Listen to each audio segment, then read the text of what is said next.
Okay, so I'm going to talk about exponent rules. Remember that when we have exponents, that this whole thing here is called a power. The 3 is the actual exponent, and 6 is referred to as the base. So that'll give you some reference when you read these rules. So remember, if you were multiplying like bases, you add the exponents.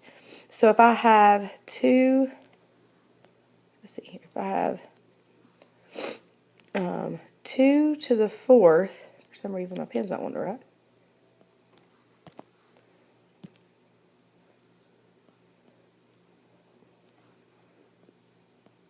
That really means 2 times 2 times 2, okay, times 2, okay. So if I have 2 to the 3rd times 2 to the 2nd, this really means 2 times 2 times 2, that's the first part of it, times 2 times 2. So if I rewrite that back in exponential form, then I actually have 2 to the 5th. So that's where we get this rule here that you can just add 3 plus 2. So likewise, if I'm dividing like bases, you could subtract the exponents. So let's say that I have 5 to the 4th over 5 to the 2nd, okay? So that really means 5 times 5 times 5 times 5 over 5 times 5. Now we know that anything over itself is 1. So that leaves me with, if I rewrite that back in exponential form, that leaves me with 5 squared. I could have gotten the same thing if I would have said 4 minus 2, I would have gotten 5 squared. Now, this rule says if the exponent is negative, it means the reciprocal. So you want to move the power to the numerator or denominator depending on where it was. So this happens often when you have a larger exponent in the numerator than you do in the denominator. For instance, if I had 5 to the 3rd over 5 to the 7th. Well, using this rule, I would say 3 minus 7. Well, we know that 3 minus 7 is negative 4. So this is actually 5 to the negative 4th power.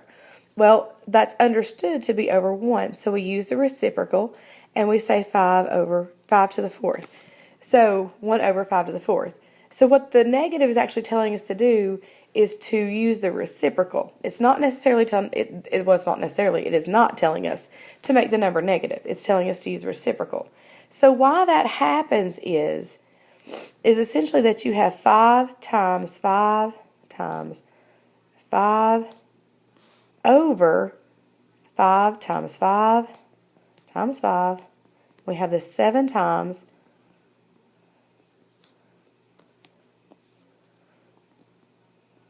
So 1, 2, 3, 4, 5, 6, 7.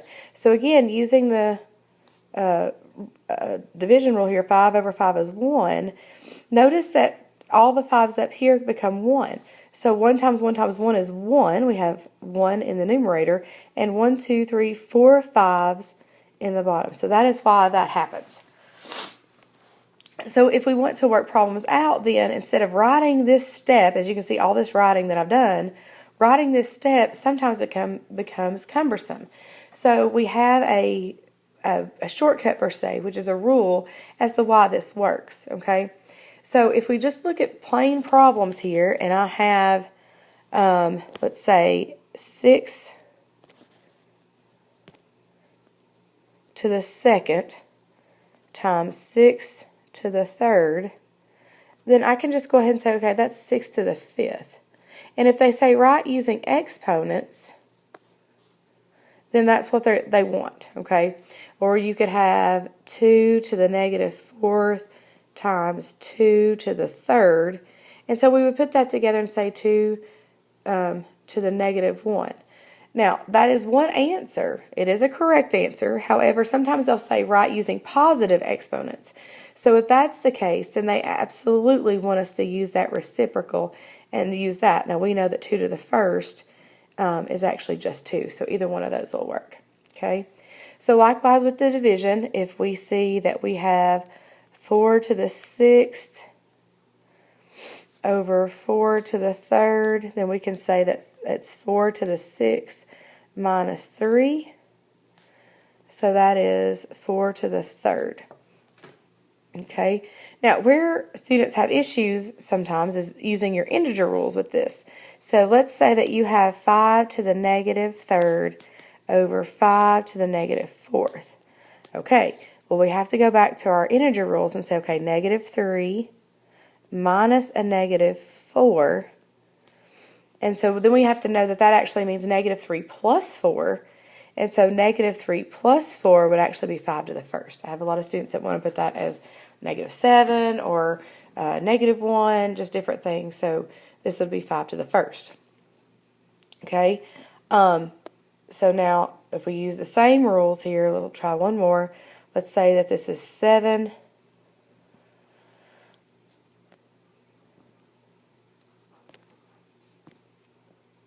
my pen is not wanting to write. There we go. 7 to the 8th over 7 to the 5th. So then again we would say 7 to the 8 minus 5. That would be 7 to the 3rd. Now where we've used this before is, let's say that you have 4 to the 3rd, or 4 to the negative 3, and negative 3rd, and say over 4 to the negative 3rd. Well, you say, well, Miss Rose, that's easy. That's 1, because anything over itself is 1. Anything divided by itself is 1. Well, let's look at how the exponent rules work. This would say 4 to the negative 3 minus negative 3. Well, we know that this is negative 3 plus 3, so that would be 4 to the 0.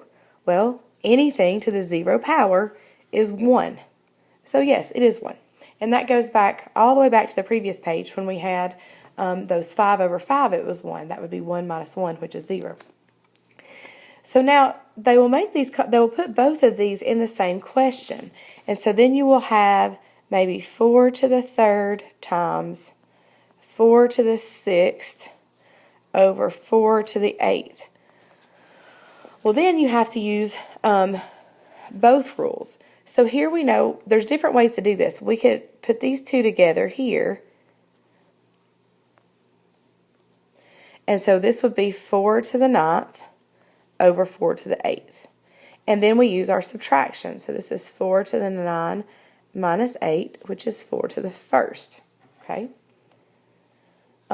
You might have 5 to the 6th over 5 to the 3 times 5 times 5 to the 5th. So this would actually be 5 to the 6th, and then 3 plus 5 down here is 5 to the 8th. Then we would use our subtraction again and get 5 to the negative 2nd power. So that is, again, that's a correct answer, but if they say write using positive exponents, you would write 5 to the 2nd. If they say write using, or evaluate, that's usually the keywords that they want you to actually figure this out. So then you would write 5 over 5 squared, which is 25. So either one of those options, here, here, or here, are all correct answers. It just depends on what your directions say to use. Now the ones that they like to give you in practice tests and on some of your lessons is that they will say, okay, so 7 to the 3rd times 7 to the 4th. Ooh, that was ugly. Try this again. 7 to the 4th over 7 to the 5th. Okay. Well, then they want you to work it out, and they'll say select all that apply. So they will say maybe A is 1 over 7, B is 49, C is 1 over 49, D might be 7 squared, E might be 1 over 7 squared, F might be 7 to the 7 plus 5, G might be 7 to the negative 5 over 7 to the negative 7. And the list could go on and on. So one of the things that you want to do is go ahead and work this question out. So I'm going to get 7 to the 7th here by adding the 3 and the 4 over 7 to the 5th. Okay, so then I'm going to use my subtraction rule and for exponents, and I'm going to say, okay, that's 7 to the 2nd. Okay, so then we know that 7 to the 2nd power, or 7 squared, is 49. So then automatically I see 49 right here. So that one I would select B. 1 over 40, that automatically knocks out 1 over 7 and 1 over 49. Because if you have $49 and then 1/49th of a dollar, that doesn't work. So we know that B would be one that I would work out. 7 squared is 49. That one was right here, so that one works. 1 over 7 squared is actually the same as 1 over 49, so that one doesn't work. 7 plus 5, this one would get you 7 to the 12th. Not one of the options I got, so that one wouldn't work. So this one is negative 5 minus negative 7. And so we know that that's negative 5 plus 7, which is 7 squared. So there again is one of my answers. So the answers that I would mark would be B, D, and G. So I want to make sure that I select all of those and not just one of the answers, because that will cause me to miss it. So I hope this is helpful, and good luck.